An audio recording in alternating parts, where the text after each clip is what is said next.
Special দোয়াটা কিয়ামতের দিন আমার গুনাহগার উম্মতকে সুপারিশের জন্য রেখে দিয়েছি।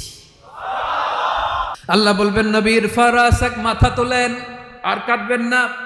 বিশ্বনবী মাথা তুলবেন, আল্লাহ বলবেন সাল তোতা, আপনি যা চাবেন তাই দেব। ওয়াশফা তুশাফা, সুপারিশ করেন, সুপারিশ কবুল করব।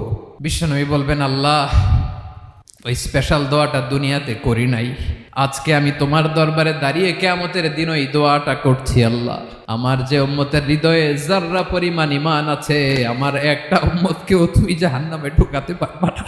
বিশ্বনবী পাগলের মতো একবার হাউজে কাউসারে যাবেন, একবার সিরাতে যাবেন, একবার পুলসিরাতের দিকে, একবার হাউজে কাউসারের দিকে পাগলের মতো দৌড়াতে থাকবেন, তার কোনো গুনাহগার উম্মত যাতে জাহান্নামে ঢুকে না যায়। সেদিন কেউ সুপারিশ করতে পারবে না বিশ্বনবী ছাড়া। এজন্য এই বিশ্বনবীর ভালোবাসা যেন আমাদের হৃদয়ে ভরপুর থাকে। আমার ভাইয়েরা,